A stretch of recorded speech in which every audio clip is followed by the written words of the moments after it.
चलिए आज एक राजकुमार की कहानी में उतरते हैं जिसने दुनिया को देखने का तरीका हमेशा हमेशा के लिए बदल दिया। ये सिद्धार्थ गौतम की वो यात्रा है, वो खोज है जिसने 2500 सालों से भी ज्यादा वक्त से दुनिया पर अपनी छाप छोड़ी है। जरा इस बात पर गौर कीजिए, ये सिर्फ एक इंसान की कहानी नहीं है, बल्कि एक ऐसे क्रांतिकारी विचार के जन्म की कहानी है जिसने सच में इतिहास का रुख ही मोड़ दिया। तो ये हैं उनकी जिंदगी का एक खाका, उनके सफर के खास पड़ाव, जन्म से लेकर उनके आखिरी पलों तक। ये टाइमलाइन हमें उस पूरी यात्रा का एक नक्शा देती है जिसे हम आज और गहराई से समझने वाले हैं। तो कहानी शुरू होती है कपिलवस्तु में, राजकुमार सिद्धार्थ गौतम के जन्म से। जन्म के वक्त ही एक ऋषि ने भविष्यवाणी कर दी थी कि ये बालक या तो एक महान राजा बनेगा या फिर एक महान आध्यात्मिक गुरु, और यही भविष्यवाणी समझिए उनके पूरे जीवन का आधार बन गई। अब उनके पिता राजा शुद्धोधन ने तय कर लिया कि वो इस भविष्यवाणी को अपने हक में मोड़ेंगे। उन्होंने सिद्धार्थ को एक महान राजा बनाने की ठान ली और इसके लिए उन्होंने कसम खाई कि बेटे को किसी भी तरह के दुख की परछाई तक नहीं छूने देंगे। उसे एक ऐसे महल में पाला पोसा गया जहां बीमारी, बुढ़ापे और मौत का कोई जिक्र तक नहीं होता था। लेकिन सच को आखिर कब तक छुपाया जा सकता था? एक दिन जब सिद्धार्थ महल से बाहर निकले तो पहली बार उन्होंने एक बूढ़े, कमजोर इंसान को देखा। ये जिंदगी की पहली हकीकत थी जो उनके सामने आई, बुढ़ापा। एक ऐसी सच्चाई जिससे उन्हें पूरी तरह अनजान रखा गया था। इसके ठीक बाद उनकी नज़र एक बीमार व्यक्ति पर पड़ी जो दर्द से कराह रहा था। बीमारी और शारीरिक पीड़ा का वो मंजर देखकर वो अंदर तक हिल गए। उन्हें एहसास हुआ कि ये शरीर, ये जीवन कितना नाजुक हो सकता है। और तीसरा नज़ारा शायद सबसे झकझोर देने वाला था, एक शव यात्रा। मौत की इस कठोर, अटल सच्चाई ने उन्हें बुरी तरह से बेचैन कर दिया। ये ख्याल कि एक दिन जीवन खत्म हो जाता है, उनके लिए एक बहुत बड़ा सदमा था। दुख के इन 3 चेहरों को देखने के बाद सिद्धार्थ ने चौथा दृश्य देखा, एक शांत तपस्वी, एक ऐसा इंसान जिसने दुनिया के सारे सुख छोड़ दिए थे मन की शांति की तलाश में। और उस तपस्वी को देखकर सिद्धार्थ के मन में उम्मीद की एक किरण जगी। इन 4 दृश्यों ने सिद्धार्थ के अंदर एक बहुत बड़ा सवाल खड़ा कर दिया। अगर जीवन में दुख है, बुढ़ापा है, बीमारी है, मौत है, तो क्या इससे बाहर निकलने का, इससे पार पाने का कोई रास्ता है? बस यही एक सवाल उनकी महान खोज की वजह बना। और उसी एक सवाल ने सब कुछ बदल कर रख दिया। यहीं से शुरू होता है महान त्याग का दौर, राजकुमार से एक साधक बनने का सफर, जहां वो हर सवाल का जवाब ढूंढने के लिए अपना सब कुछ पीछे छोड़ देते हैं। 29 साल की उम्र में एक रात वो चुपचाप अपनी पत्नी यशोधरा और बेटे राहुल को सोता हुआ छोड़कर निकल जाते हैं।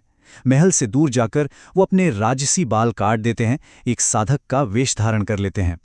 ये उनके हर मोह को, अपनी पुरानी पहचान को त्यागने का प्रतीक था।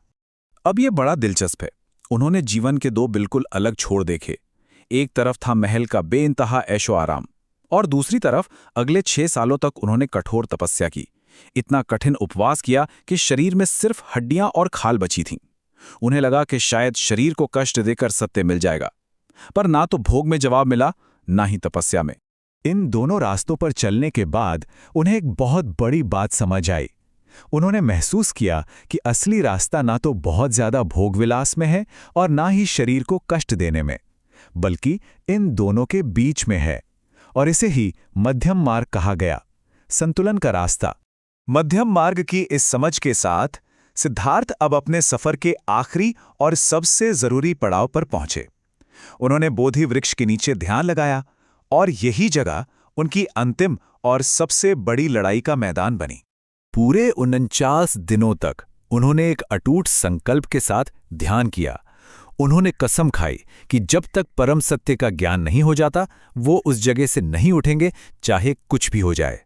इसी ध्यान के दौरान उनका सामना हुआ अपने सबसे बड़े दुश्मन से, मार से। मार जो हमारे मन का ही भ्रम है, लालच है, डर है। मार ने उन पर हर तरह से हमला किया। डरावने राक्षसों की सेना भेजी, हिंसक तूफानों का भ्रम पैदा किया, अपनी मोहक बेटियों को भेजा। लेकिन सिद्धार्थ शांत रहे, वो बिल्कुल भी नहीं डिगे। और फिर वो जीत का पल आया। मार के आखिरी हमले के जवाब में सिद्धार्थ ने शांति से जमीन को छुआ, मानो धरती को अपनी साधना का गवाह बना रहे हों। और उसी पल अज्ञान का सारा अंधेरा छंट गया। और सिद्धार्थ गौतम बुद्ध बन गए, यानी वो जो जाग गया है। ज्ञान मिलने के बाद बुद्ध रुके नहीं। उन्होंने अपनी बाकी की जिंदगी उसी ज्ञान को, उसी जागृति को दुनिया के साथ बांटने में लगा दी। उन्होंने धर्मचक्र का प्रवर्तन किया, मतलब अपने उपदेशों से ज्ञान के पहिए को घुमा दिया।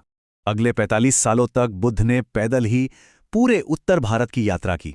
शहरों से लेकर छोटे छोटे गांवों तक हर किसी से अपने ज्ञान को साझा किया। और उन्होंने अपना सबसे पहला उपदेश सारनाथ में अपने उन्हीं 5 पुराने साथियों को दिया जो कभी उन्हें तपस्या के मार्ग पर अकेला छोड़ गए थे।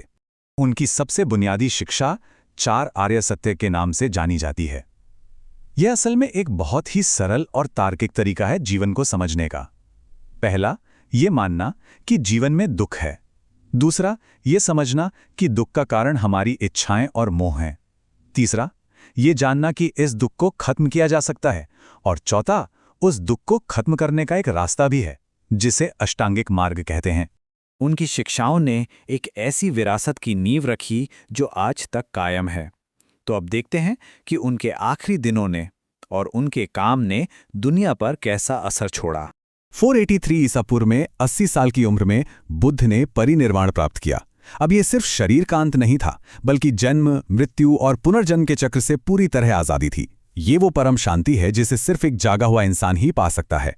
उनके आखिरी शब्द थे, जितनी भी चीजें बनी हैं वो सब नश्वर हैं, लगन के साथ प्रयास करते रहो। ये उनकी शिक्षाओं का सार है, एक आखिरी याद कि मुक्ति हर किसी को अपने ही प्रयासों से मिलती है। बुद्ध की यात्रा दुख का सामना करने से शुरू हुई थी, उससे भागने से नहीं। और ये हमें एक बहुत बड़े सवाल पर लाकर खड़ा कर देता है, हम अपनी जिंदगी के दुखों का सामना कैसे करते हैं। ये एक ऐसा सवाल है जो उस वक्त भी जरूरी था और आज भी उतना ही जरूरी है।